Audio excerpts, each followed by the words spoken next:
आज पृथु का पृथ्वी पर कुपित होना और पृथ्वी के द्वारा उनकी स्तुति करना। श्री मैत्रेय जी कहते हैं, इस प्रकार जब बंदी जन ने महाराज पृथु के गुण और कर्मों का बखान करके उनकी प्रशंसा की, तब उन्होंने भी उनकी बड़ाई करके तथा उन्हें मनचाही वस्तुएं देकर संतुष्ट किया। उन्होंने ब्राह्मणादि चारों वर्णों, सेवकों, मंत्रियों, पुरोहितों, पुरवासियों, देशवासियों, भिन्न भिन्न व्यवसायियों तथा अन्यान्य आज्ञानुवर्तियों का भी सत्कार किया। विदुर जी ने पूछा, ब्राह्मण, पृथ्वी तो अनेक रूप धारण कर सकती है, उसने गौ का रूप ही क्यों धारण किया?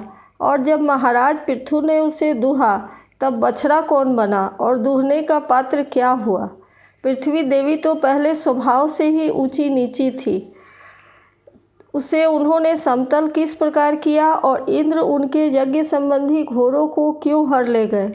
ब्रह्म ज्ञानियों में श्रेष्ठ भगवान सनत कुमार जी से ज्ञान और विज्ञान प्राप्त करके वे राजर्षि किस गति को प्राप्त हुए? पृथु रूप से सर्वेश्वर भगवान श्री कृष्ण ने ही अवतार ग्रहण किया था, अतः पुण्य कीर्ति श्री हरि के उस पृथु अवतार से संबंध रखने वाले जो और भी पवित्र चरित्र हों, वे भी आप मुझसे कहिए। मैं आपका और श्री कृष्णचंद्र का बड़ा अनुरक्त भक्त हूँ। श्री सूत जी कहते हैं, जब विदुर जी ने भगवान वासुदेव की कथा कहने के लिए इस प्रकार प्रेरणा की, तब श्री मैत्रेय जी प्रसन्न चित्र से उनकी प्रशंसा करते हुए कहने लगे। श्री मैत्रेय जी ने कहा, विदुर जी, ब्राह्मणों ने महाराज पृथु का राज्याभिषेक करके उन्हें प्रजा का रक्षक उद्घोषित किया। इन दिनों पृथ्वी अन्नहीन हो गई थी, इसलिए भूख के कारण प्रजाजनों के शरीर सूखकर कांटे हो गए थे। उन्होंने अपने स्वामी पृथु के पास आकर कहा, राजन, जिस प्रकार कोटर में सुलगती हुई आग से पेड़ जल जाता है, उसी प्रकार हम पेट की भीषण ज्वाला से जले जा रहे हैं। आप शरणागतों की रक्षा करने वाले हैं और हमारे अन्नदाता प्रभु बताए गए हैं, इसलिए हम आपकी शरण में आए हैं। आप समस्त लोगों की रक्षा करने वाले हैं, आप ही हमारी जीविका के भी स्वामी हैं। अतः राजराजेश्वर, आप हम क्षुधा पीड़ितों को शीघ्र ही अन्न देने का प्रबंध कीजिए। ऐसा न हो कि अन्न मिलने से पहले ही हमारा अंत हो जाए। श्री मैत्रेय जी कहते हैं, कुरुवर, प्रजा का करुण क्रंदन सुनकर महाराज पृथु बहुत देर तक विचार करते रहे। अंत में उन्हें अन्नाभाव का कारण मालूम हो गया। पृथ्वी ने स्वयं ही अन्न एवं औषधि आदि को अपने भीतर छिपा लिया है। अपनी बुद्धि से इस बात का निश्चय करके उन्होंने अपना धनुष उठाया और त्रिपुर विनाशक भगवान शंकर के समान अत्यंत क्रोधित होकर पृथ्वी को लक्ष्य बनाकर बाण चढ़ाया। उन्हें शस्त्र उठाए देख पृथ्वी कांप उठी और जिस प्रकार व्याध के पीछा करने पर हरिणी भागती है, उसी प्रकार वह डर कर गौ का रूप धारण करके भागने लगी। यह देखकर महाराज पृथु की आंखें क्रोध से लाल हो गई। वे जहाँ तहाँ पृथ्वी गई, वहाँ वहाँ धनुष पर बाण चढ़ाए उसके पीछे लगे रहे।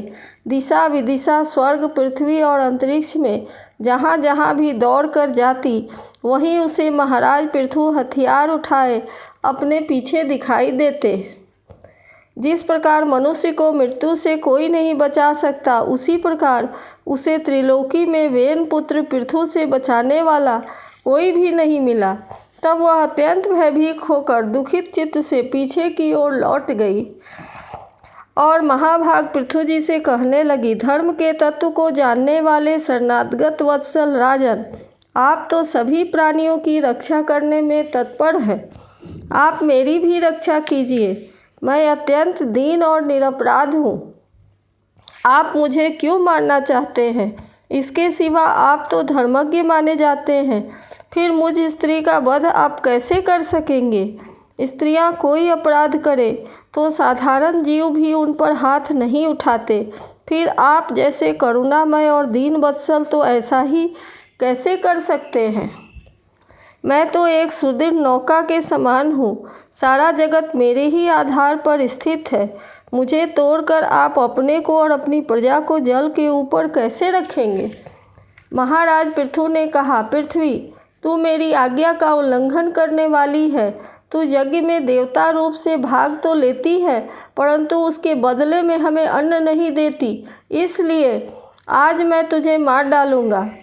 तू जो दिन प्रतिदिन हरी हरी घास खा जाती है और अपने थन का दूध नहीं देती, ऐसी दुष्टता करने पर तुझे दंड देना अनुचित नहीं कहा जा सकता।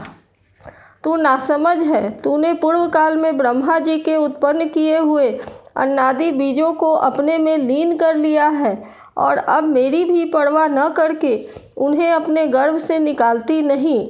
अब मैं अपने बाणों से तुझे छिन्न भिन्न कर तेरे मेदे से इस क्षुधातुर और दीन प्रजाजनों का करुण क्रंदन शांत करूँगा।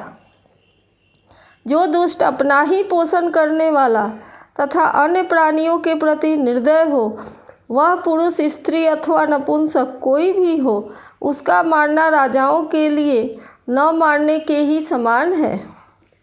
तू बड़ी गर्वीली और मदोन्मत्ता है। इस समय माया से ही यह गौ का रूप बनाए हुए है। मैं बाणों से तेरे टुकड़े टुकड़े करके अपने जोग बल से प्रजा को धारण करूँगा। इस समय महाराज पृथु काल की भांति क्रोधमयी मूर्ति धारण किए हुए थे। उनके ये शब्द सुनकर धरती कांपने लगी और उसने अत्यंत विनीत भाव से हाथ जोड़कर कहा। पृथ्वी ने कहा, आप साक्षात परम पुरुष हैं तथा अपनी माया से अनेक प्रकार के शरीर धारण कर गुणमय जान पड़ते हैं। वास्तव में आत्मानुभव के द्वारा आप अधिभूत, अध्यात्म और अधिदैव संबंधी अभिमान और उससे उत्पन्न हुए राग द्वेषादि से सर्वथा रहित है। मैं आपको बार बार नमस्कार करती हूँ। आप संपूर्ण जगत के विधाता हैं। आपने ही यह त्रिगुणात्मक सृष्टि रची है और मुझे समस्त जीवों का आश्रय बनाया है। आप सर्वथा स्वतंत्र हैं। प्रभु, जब आप ही अस्त्र शस्त्र लेकर मुझे मारने को तैयार हो गए, तब मैं और किसकी शरण में जाऊं? कल्प के आरंभ में आपने अपने आश्रित रहने वाली अनिवर्चनीय माया से ही इस चराचर जगत की रचना की थी और उस माया के द्वारा आप इसका पालन करने के लिए तैयार हुए हैं। आप धर्मपरायण हैं, फिर भी मुझ गोरूप धारिणी को किस प्रकार मारना चाहते हैं? आप एक होकर भी मायावश अनेक रूप जान पड़ते हैं तथा आपने स्वयं ब्रह्मा को रचकर उनसे विश्व की रचना कराई है। आप साक्षात सर्वेश्वर हैं। आपकी लीलाओं को अति जितेंद्रिय लोग कैसे जान सकते हैं? उनकी बुद्धि तो आपकी दुर्जय माया से विक्षिप्त हो रही है। आप ही पंचभूत इंद्रिय, उनके अधिष्ठात्री देवता बुद्धि और अहंकार रूप अपनी शक्तियों के द्वारा क्रमशः जगत की उत्पत्ति, स्थिति और संहार करते हैं। भिन्न भिन्न कार्यों के लिए समय समय पर आपकी शक्तियों का आविर्भाव तिरोभाव हुआ है। आप साक्षात परम पुरुष और जगत विधाता हैं। आपको मेरा नमस्कार है।